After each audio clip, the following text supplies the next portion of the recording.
उपस्थित सर्व भाविक आणि सज्जन, आज रविवार आहे, संकष्टी आहे, खंडेरावांचा दिवस आहे, कुलधर्म कुलाचार करण्याचा दिवस आहे आणि या कार्यातून भांबावलेल्या उद्ध्वस्त झालेल्या मतांना स्वामी कार्य समजून सांगणं, त्यांना स्थैर्य सुखशांती लाभणं, यासाठी अनेक शतकांपासून अनेक दशकांपासून इथे गुरुवार रविवार हा स्वामींचा जनता दरबार भरवला जातो आणि या जनता दरबारात जगातून, देशातून, राज्यातून, जिल्ह्यातून असंख्य वेगवेगळ्या समस्या, दुःख घेऊन अनेक कुटुंब, अनेक व्यक्ती या ठिकाणी विनामूल्य मार्गदर्शनाचा लाभ घेत असतात.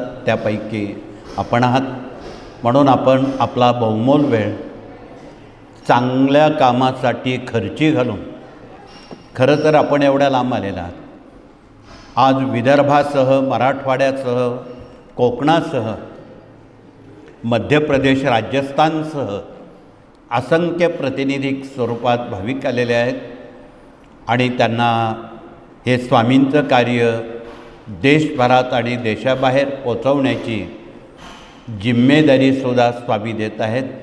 खरं तर आपण आला नाहीत, आपल्याला स्वामींनी बोलावलेलं आहे. यात अर्थ फार वेगळा भरलेला आहे. आपण आपल्या मनानं आलेला नाहीत, आपल्याला स्वामींनी बोलावलेलं आहे.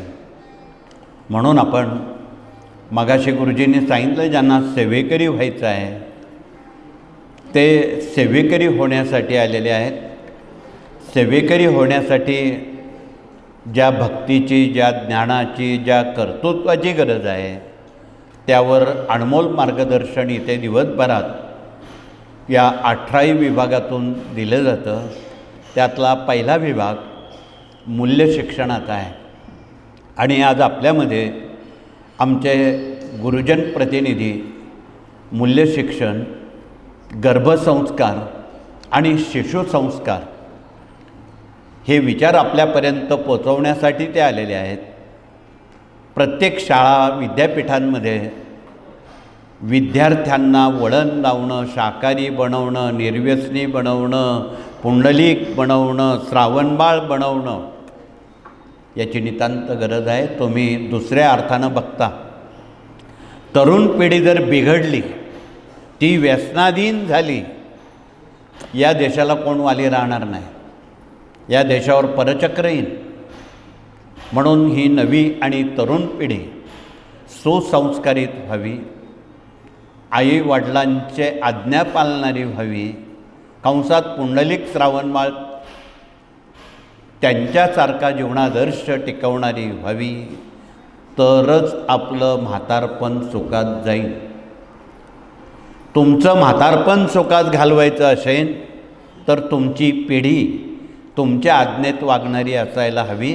नुसतंच आज्ञेत नाही तर त्यांच्यावर सुसंस्कार करायला हवेत. म्हणून संस्कार केले तर संस्कृती टिकेल, संस्कृती टिकली तर धर्म टिकेल आणि धर्म टिकला तरच देश टिकेल. म्हणून देशाला, धर्माला टिकवायचं असेल, हे सारं आता नव्या पिढ्यांच्या हातात आहे. साठी उलटलेल्या लोकांच्या हातात आता काही राहिलेलं नाही. म्हणून आपणाला कळकळीचं निवेदन आहे की या विभागाकडे बारकाईनं आपण लक्ष द्या आणि तुमच्या प्रत्येक गावामध्ये ही केंद्र विटा मातीची जेव्हा होईल तेव्हा होती, परंतु 2 पायाची चालती बोलती केंद्र, लोकांच्या मनावर संस्कार करणारी केंद्र घराघरात आणि मनामनात केली ते स्वामींना अधिक प्रिय आहे.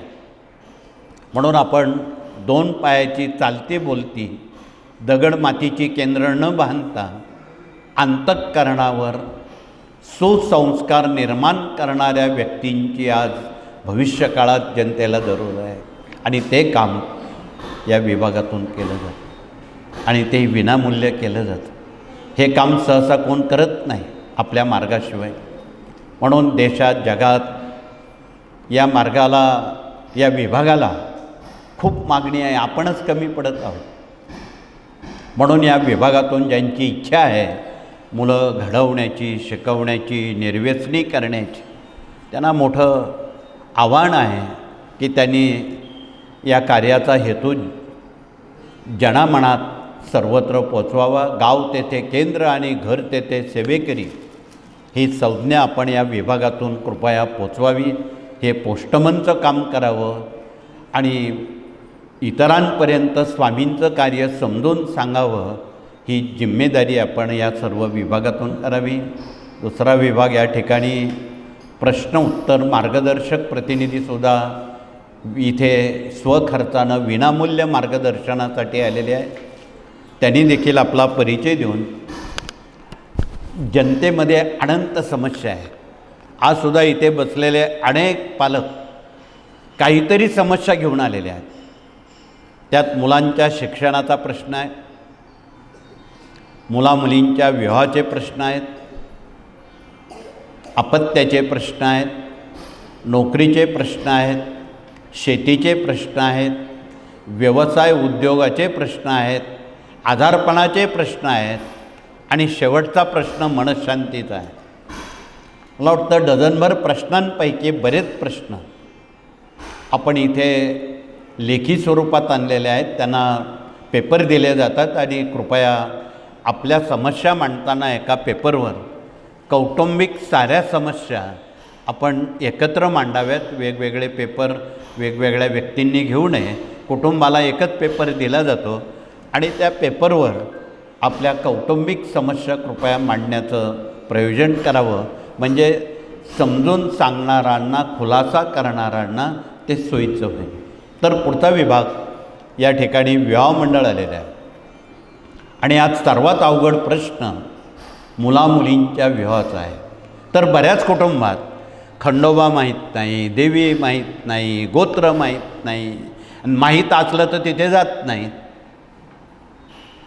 ह्या सर्व अडचणीचे जे मुद्दे आहेत इथे विवाह मंडळ आपल्या क्षात्रधर्मातून महाराष्ट्रवासियांच्या 96 कोळी आणि 7,000 कुळांची छत्रपती शिवाजीराजांनी एक खूप मोठी तसदी घेतलेली आहे, एक तजवीज केलेली आहे की या सर्व 7,000 कुळांची देवी कोणती, खंडोबा कोणता, गोत्र कोणतं, हे भाटांकडे जाण्याऐवजी छत्रपतींचा शिक्का असणारं, मान्यता असणारं एक क्षात्रधर्म ग्रंथ आहे. त्यातून, त्या राखाण्यातून आपलं गोत्र शोधा, आडनावानुसार देवी शोधा. महाराष्ट्रवासियांच्या 4 कुलस्वामिनीपैकी आपली कोणती आहे? ती सप्तशृंग आहे, तुळजापूर आहे, कोल्हापूर आहे की माहूर आहे? यापैकी आपली देवी कोणती हे आपण कुळानुसार ठरवावं. अन्य जी काही नावं आहेत, मगाशी अनेक लोक आमची देवी पेडकाई आहे म्हणे. पेडकाई ही ग्रामदेवता आहे. अशा महाराष्ट्रामध्ये 1000 ग्रामदेवता आहेत, त्या कुलदेवता नाहीत. ते बऱ्याच लोकांनी काय केलं, आईला मावशी, मावशीला आई करून टाकलं. त्यामुळं सारी कामं रखडलेली आहेत, मुलामुलींची लग्न रखडलेली आहेत. सगळ्या गोष्टी असूनही मुलामुलींची लग्न जमत नाही. याची कारण भीमासा, कुलदेवता, कुलदैवत या राखण्यात आपणाला बघायला मिळणार आहे. म्हणून कृपया सहानुभूतीपूर्वक आपली जी कुलदेवता आहे तिला आपण वर्षातून एकदा तरी जाऊन सन्मान करावा. पण याचा अर्थ ग्रामदेवता मानू नका असं आम्ही सांगितलेलं नाही. तुम्ही ज्या देवतेची पूजा करत असाल ती जरूर करा, परंतु सर्वप्रथम पहिला मान आईला द्या, नंतर दुसरा मान मावशीला द्या. हे जोपर्यंत नीट समजत नाही तोपर्यंत हा अनर्थ टाळणार नाही.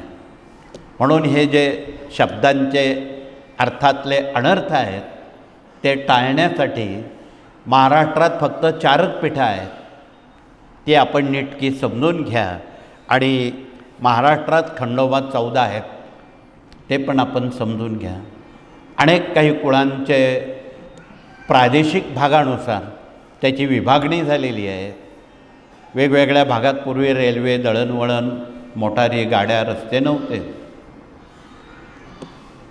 पश्चिम महाराष्ट्रामध्ये जेजुरीच्या खंडोबाला तथा कोल्हापूर भागात ज्योतिबाला मानतात किंवा त्या खंडोबाचं ते सेवा करतात. आपल्या उत्तर महाराष्ट्रामध्ये मालेगावजवळ असणारा जो खंडोबा आहे त्याला मानणारे किंवा त्याला कुलदैवत मानणारे अनेक कुटुंब आहेत. म्हणून वर्षातून एकदा त्या खंडोबाच्या मूळ स्थानावर जाऊन त्यांना एक धोतरपान, उपरणं, 1.25 पाव हळद म्हणजे भांडार आणि पुरणा वरणाचा नैवेद्य एवढं फार झालं. आणि या गोष्टी सर्वांना शक्य आहे, अन्य गोष्टी करण्याची जरूर नाही. त्यामुळं रखडलेली जी कामं आहेत मुलामुलींच्या नोकऱ्यांची, लग्नाची, ती त्यांच्या आशीर्वादानं लवकर मार्गी लागतील असा आमचा दावा आहे. म्हणून आपण वर्षातून एकदा तरी या सर्व बाबी या सर्व विभागातून सहानुभूतीपूर्वक कृपया समजून घ्याव्यात. इथे विवाह मंडळ आलेलं आहे, यांच्याकडे आत्ता 1.5 लाखापेक्षा अधिक वधूवर परिचय मेळाव्यातून उपलब्ध स्थळं आहेत. ज्यांनाच ती स्थळं हवी आहेत पालक लोकांना, वधूपैकी वरापैकी, ते या विवाह मंडळाशी संवाद साधावा. त्यांना किती विवाह स्थळं बघायला मिळतील. हे काम एवढ्यावर थांबलं नाही. आत्महत्या पीडित आणि देशाचं रक्षण करणाऱ्या शहीद जवानांच्या मुलामुलींची विवाह हा प्रश्नसुद्धा ऐरणीवर आहे. कारण यांचे लग्न सरकार करणार नाही, ते आपल्यालाच करावे लागते. एवढ्यावर काम थांबलं नाही.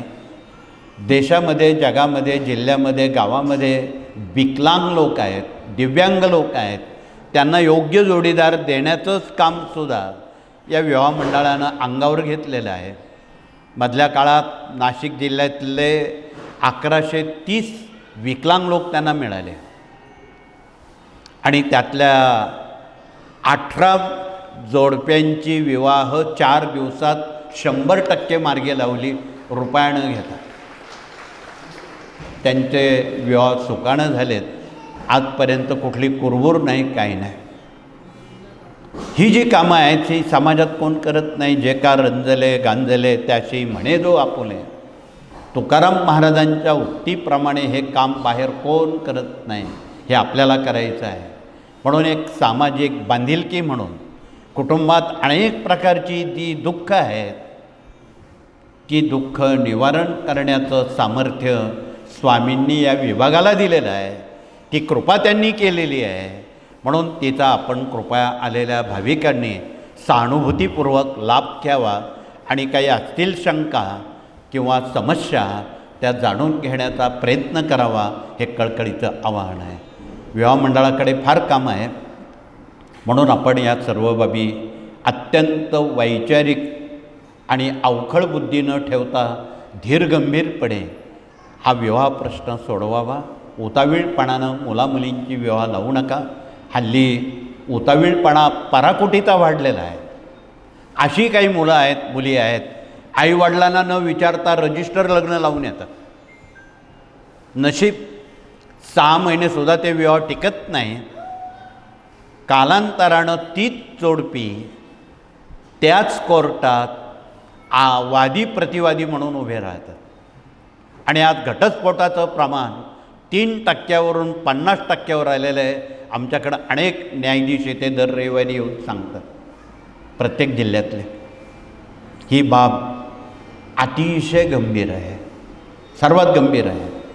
म्हणून या राज्यामध्ये ही बाब अपेक्षित नाही. हा महाराष्ट्र शिवाजीराजांचा आहे, हा महाराष्ट्र तुकाराम महाराजांचा आहे, हा महाराष्ट्र साऱ्या संत मालिकांचा आहे, हा महाराष्ट्र स्वातंत्र्य सैनिकांचा आहे, हा महाराष्ट्र थोरा मोठ्यांचा आहे, अनेक व्यक्तिमत्वांचा आहे. आणि अशा महाराष्ट्रामध्ये अशा गोष्टी घडणं हे मान खाली घालण्याची बाब आहे. म्हणून असं होता कामा नये. आम्ही सर्व महाराष्ट्रातल्या 13 कोटी लोकांना कळकळीचं प्रत्येक जिल्हानिहाय आव्हान करतो, तालुकानिहाय आव्हान करतो, केंद्रनिहाय आव्हान करतो की गाव तेथे केंद्र, घर तेथे सेवेकरी आणि प्रत्येक गावात विवाह मंडळ उभी करा आणि ऋणानं बंधानं, बिना हुंड्यानं, बिना सोन्या नाण्यानं, अति अल्प खर्चानं मुलामुलींची विवाह साखरपुड्यात करा. हा संदेश आपणच देतो, इतर कोण देत नाही. मौज मजा करून घड्याळ न पाहता चुकीच्या मुहूर्तावर कित्येक जण मुलामुलींचे विवाह लावतात. मग मुहूर्त कशाला काढतात? लग्न असतं 11 वाजता, मुलगा मंडपात येतो 12 वाजता, लग्न लागतं 13 वाजता. या साऱ्या बाबींना जबाबदार कोण? एखाद्या क्रूर ग्रहाच्या होऱ्यात जर तो विवाह झाला, पुढे अंधार आहे. म्हणून या साऱ्या गोष्टी जाणीवपूर्वक समाजामध्ये पालकांसमोर, होणाऱ्या वधूवरांसमोर हे कोणीतरी धाडसानं मांडलं पाहिजे. म्हणून आरसा दाखवण्याचं काम या विवाह मंडळातून प्रामुख्यानं विनामूल्य आणि अत्यंत गंभीरपणे हे केलं जात आहे. म्हणून पोक्त वयातल्या पुरुषांनी, भगिनींनी नाही काही जमलं तर या कामात लक्ष घाला. हे कळकळीचं आव्हान गेल्या 80 वर्षामध्ये आज तगायत स्वामींच्या आशीर्वादानं जेवढी विवाह झाली, एकही घटस्फोट फारकती झालेल्या नाही. म्हणून आपलं जीवित सुखी करायचं असेल तर याशिवाय दुसरा मार्ग नाही. म्हणून आपण बिना हुंड्यानं मुलामुलींची विवाह करा. वधू परीक्षण, वर परीक्षण कसं करावं याची माहिती घ्या. इथे मुलांची परीक्षा कशी करावी, मुलींची कशी करावी हे पूर्वजांनी सांगितलेलं आहे. खरं तर आमच्या यात माता भगिनींकडे खूप मोठा सिंहाचा वाटा आहे. आमच्या भारतामध्ये जेवढ्या आमच्या माता आहेत, भगिनी आहेत, त्या मुलींना खूप चांगलं वळण लावतात. आधी सासूपणा दाखवतात, नंतर मुलगी म्हणून तिला सासरी पाठवतात.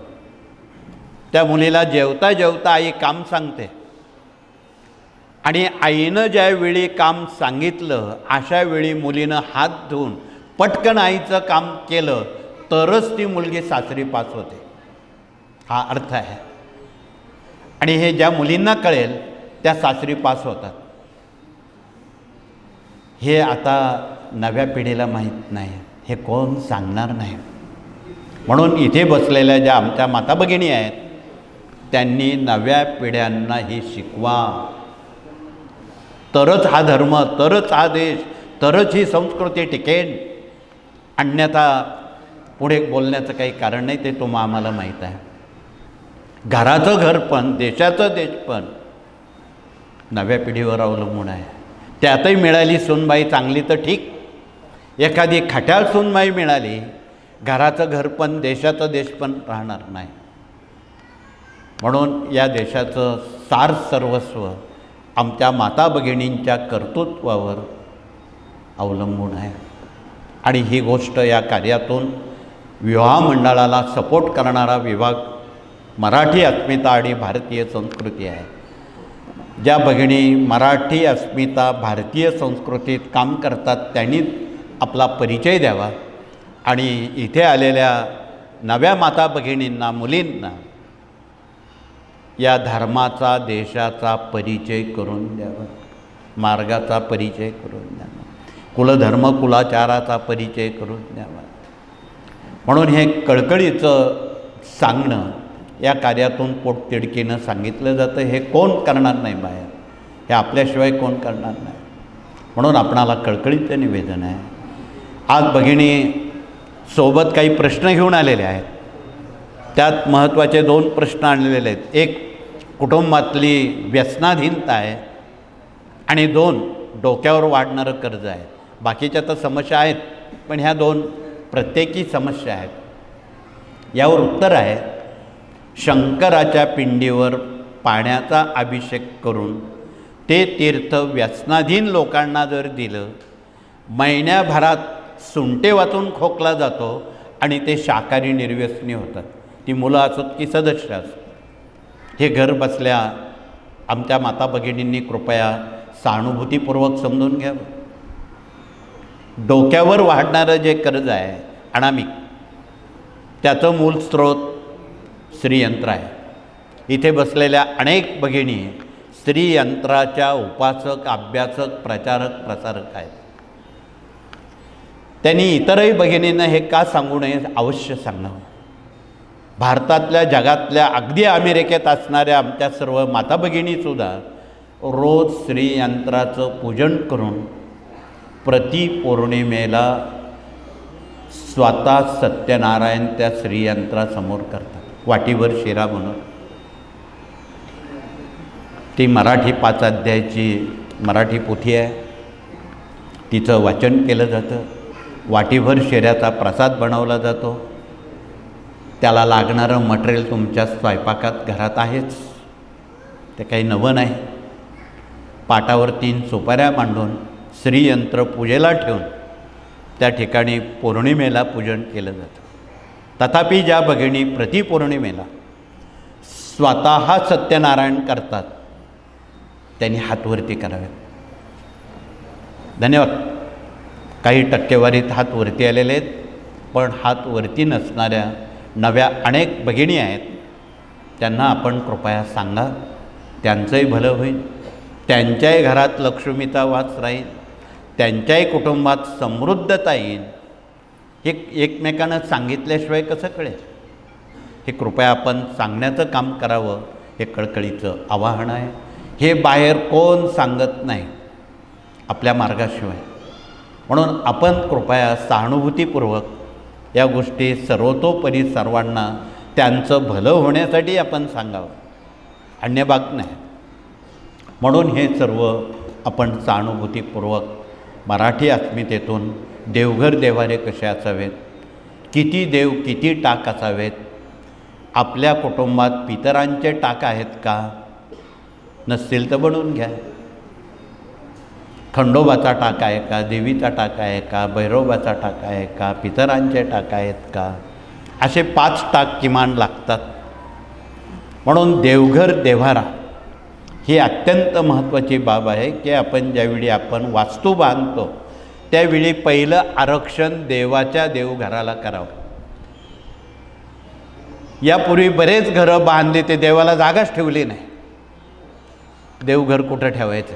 देवांनाच जर जागा नाही मग त्या घराचा उपयोग काय? मनशांती कशी मिळेल? म्हणून आपणाला कळकळीचं निवेदन आहे, एक 5x5ची जागा देवघराला जरी असली तरी चालते. म्हणून आपणाला निवेदन आहे, या सगळ्या बाबी सहानुभूतीपूर्वक आपण वास्तुनिहाय समजून घ्याव्यात. इथे आमचे वास्तुतज्ञ प्रतिनिधी आलेले आहेत. त्यांनी उभं राहून आपला परिचय देऊन वास्तूचं वास्तूपण समजून सांगण्यासाठी ते आपला वेळ आपल्या कामासाठी खर्ची घालून आलेले आहेत, तोडफोड न करता. मग घरात बंद पडलेली घड्याळं नसावीत, अधिक आडगळीचं सामान नसावं, न लागणारं साहित्य नसावं, ईशान्य दिशेला टॉयलेट जिना नसावा, नैऋत्य दिशेला प्रवेशद्वार, तळघर, स्वयंपाकघर नसावं, ती यमाची दिशा आहे. अशा घरात नेहमी आजारपण, दुःख, कर्जबाजारीपणा आणि अपघात आणि अकाली मृत्यू हे ठरलेलं आहे. आपण हातानं काट्यावर पाय देऊ नये, त्यासाठी या कार्यानं अत्यंत चाणक्षपणानं, कौशल्यपणाला लावून ज्ञानदान 1 ते 4 ग्रंथ आपणासमोर ठेवलेले आहेत. कुठल्या दिशेला काय नसावं आणि काय असावं याचा सारांश या ग्रंथामध्ये दिलेला आहे. म्हणून ग्रंथ वाचले तर संत समजतील, संत समजले तरच भगवंताकडे जाता येईल. म्हणून जीवनामध्ये ग्रंथ, संत आणि भगवंत याचा मेळ घालण्याचं काम या विभागातून केलं जातं. तर पुढचा विभाग इथे कायदेशीर सल्लागार म्हणून वकील आणि न्यायमूर्ती आलेले आहेत. ते जनतेला मोफत सल्ला देण्यासाठी ते इथे गुरुवार रविवारी या जनता दरबारामध्ये असंख्य जनतेला कायदेशीर बाब समजून सांगतात. ज्यांना केंद्राची कामं काही अडलेली आहेत, माहीत नाही, ते अनभिज्ञ आहेत, त्यांना सुचवलं जातं. ज्यांना वैयक्तिक कौटुंबिक कोर्ट कचऱ्या कजे भांडणं आहेत त्यांना योग्य मार्गदर्शन इथे विनामूल्य केलं जातं. म्हणून उभ्या असणाऱ्या प्रतिनिधींकडे कृपया आपण दिवसभरात हे सत्र आटोपल्यानंतर आपण संवाद साधावा. सोबत प्रशासकीय कामकाज आणि प्रशिक्षण प्रतिनिधींसवेत अन्य प्रतिनिधी आलेले आहेत. त्यांनी देखील आपला परिचय देताना स्वयंरोजगार प्रतिनिधी, दुर्ग अभियान प्रतिनिधी, देश विदेश अभियान प्रतिनिधी, माहिती तंत्रज्ञान प्रतिनिधी, याज्ञिकी प्रतिनिधी, गोवंश प्रतिनिधी, हे सारे प्रतिनिधी, याज्ञिकी प्रतिनिधी हे सारे आलेले आहेत. या 18 विभागांनी 18 जणांनी गाव तेथे ग्राम अभियान आणि हे 18 विभाग समजून सांगण्याचं करावं. म्हणजे एका गावामध्ये हे जर 18 प्रतिनिधी उभे राहिले, गावाची सर्वांगीण प्रगती होईल. म्हणून ह्या 18 गीतेला 18 अध्याय आहेत. ते 18 तत्त्व वेगवेगळी आहेत आणि त्याप्रमाणे जर आपण हे काम विनामूल्य जनतेत पोचवलं तर देशाची प्रगती अटळ आहे. देशात पुन्हा शांतता, सौख्य, समाधान आणि रामराज्याप्रमाणे पुढची वाटचाल विश्वासानं होईल यात शंका नाही. आगामी सप्टेंबरपर्यंत खूप भूकंप होणार आहेत, छोटे मोठे. त्याची तीव्रता कमी करण्याचं काम हे भूकंप यंत्र करतं.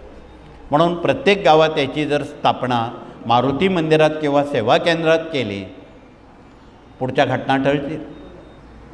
हा ध्वज मारुती रायाचा आहे. ज्यावेळी सुनामी वादळी अशा वेळी हा ध्वज जर आपण लावून त्याखाली बसून हनुमान चालिसा, मारुती स्तोत्राचं पठण केलं, मोजून 3 ते 4 मिनटामध्ये कसंही वादळ थांबतं. का? मारुती राया हे वायुपुत्र आहे, ते तुम्हाला माहीत आहे. त्याचा कार्यकारण भाव सहानुभूतीपूर्वक आपण समजून घ्यावा आणि सर्वांनी मारुती रायाच्या उपासनेचं महत्त्व अनन्यसाधारण आहे हे सर्वांना सांगावं. इथे धर्म, संस्कृती, सदाचार, देश यावरच बोललं जातं. म्हणून ही सर्व कामं सहानुभूतीपूर्वक जनतेपर्यंत आपण विश्वासानं, जबाबदार नागरिक या नात्यानं आणि जबाबदार सेवेकरी या नात्यानं कृपया आपण जर पोचवली, अधिक काही सांगण्याचं फार गरज पडेल अशातला भाग नाही. मी अधिक आपला वेळ घेणार नाही. आपण गेले काही तासांपासून इथे बसलेलं आहात आणि मनाजीराव आपल्याजवळ फार वेळ थांबत नाही. मागाशी बरेच लोक उठबस करत होते. का? तर त्यांचे मनाजीराव त्यांना खूप काही सांगतात, काम सांगतात.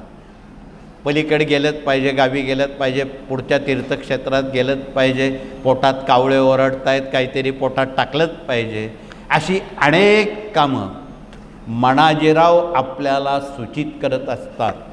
या अविचल मनाजीरावांना विवेकाचा लगाम या कार्याशिवाय कोण घालत नाही. म्हणून अधिक वेळ न बोलता कमी वेळात महत्त्वाचं मार्गदर्शन या कार्यातून केलं जातं. त्याचा सहानुभूतीपूर्वक आपण लाभ घ्यावा. दिव्यानं दिवा लावावा, ज्योतीनं ज्योत लावावी आणि रोज एक भांबावलेलं कुटुंब त्याला सेवेकरी बनवा. त्याला 3 अध्याय कसे वाचायचे, 11 माळा जप कसा करायचा, पंचमहायज्ञ कसे करायचे, शाकाहारी का राहायचं हे समजून सांगितलं, त्याचं काम घर बसल्या होईल. आणि तुम्ही जाईपर्यंत तुम्हाला त्याची निश्चितपणे अनुभूती येईल. हे तितकंच खरं आहे. ही तपोभूमी आहे. या तपोभूमीमध्ये तुम्ही जी सेवा रुजू कराल, घरी जाईपर्यंत त्याची तुम्हाला चांगली फळं, चांगली अनुभूती मिळते. हा आजचा अनुभव आहे, आजपर्यंतच. म्हणून वेळेला विराम करण्यापूर्वी पुनश्च आपणा सर्वांना नुकतीच गुरुपौर्णिमा जगात, देशात, राज्यात, जिल्ह्यात, गावात झालेली आहे. खूप मोठ्या प्रचंड प्रमाणात जनतेनं भरभरून त्यात सहभाग घेतलेला आहे. त्यात शपथा घेतलेल्या आहेत की आजपासून आम्ही स्वामींचे सेवेकरी होऊ, आम्हाला सद्बुद्धी द्या.